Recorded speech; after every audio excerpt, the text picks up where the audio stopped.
The serene beauty of Pahalgam, a picturesque town nestled in the Himalayas, was shattered on April 22, 2025. A horrific terrorist attack ripped through the heart of the town, leaving behind a trail of devastation and despair.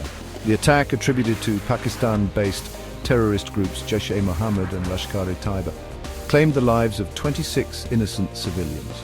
Among the victims were 25 Indian nationals and one Nepali citizen, most of whom were tourists enjoying the natural splendor of the region. The attack sent shockwaves across India, evoking widespread condemnation and outrage. The government vowed a strong response, promising to bring the perpetrators to justice. The nation mourned the loss of innocent lives, with a palpable sense of anger and grief gripping the collective consciousness.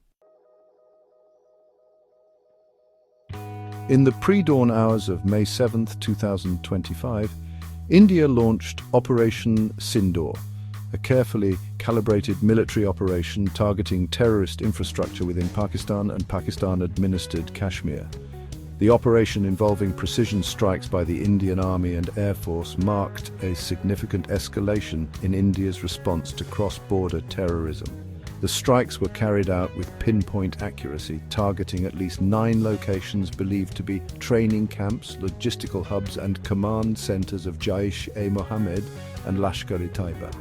Key leaders of these terrorist organizations were specifically targeted, aiming to dismantle their operational capabilities and disrupt future attacks against India. The operation employed advanced weaponry and niche technology with specialized warheads to minimize civilian casualties and collateral damage. The Indian government defended Operation Sindoor as a focused, measured and non-escalatory response to the Pahalgam attack. It asserted that the strikes were preemptive and precautionary, based on intelligence inputs indicating imminent attacks on Indian soil.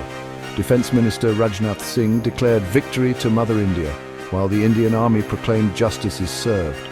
Foreign Secretary Vikram Misri emphasised the preemptive nature of the strikes, stating that India had acted to protect its citizens from further acts of terrorism. Pakistan condemned the strikes as a blatant act of war and vowed a befitting response. It claimed that 6 Pakistani locations, including mosques and civilian areas, were targeted, resulting in civilian casualties.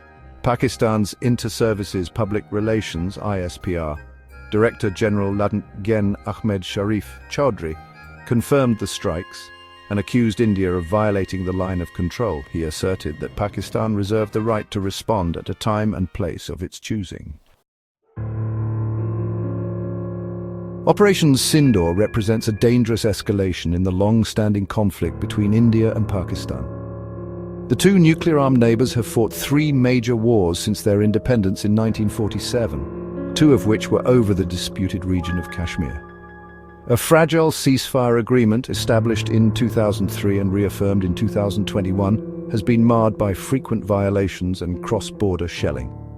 The international community expressed deep concern over the escalating tensions and urged both sides to exercise restraint. The United States, China and Russia called for dialogue and de-escalation. The United Nations Secretary-General urged maximum military restraint and a return to diplomacy. The economic fallout from the operation was immediate, with stock markets in both countries experiencing volatility and airlines cancelling flights due to airspace closures. The long-term implications of Operation Sindoor remain uncertain. However, the strikes have undoubtedly heightened tensions in the region, raising fears of a wider conflict.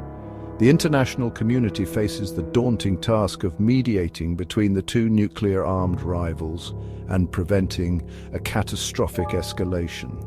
The shadow of conflict continues to loom large over South Asia, threatening to destabilize the region and jeopardize global security.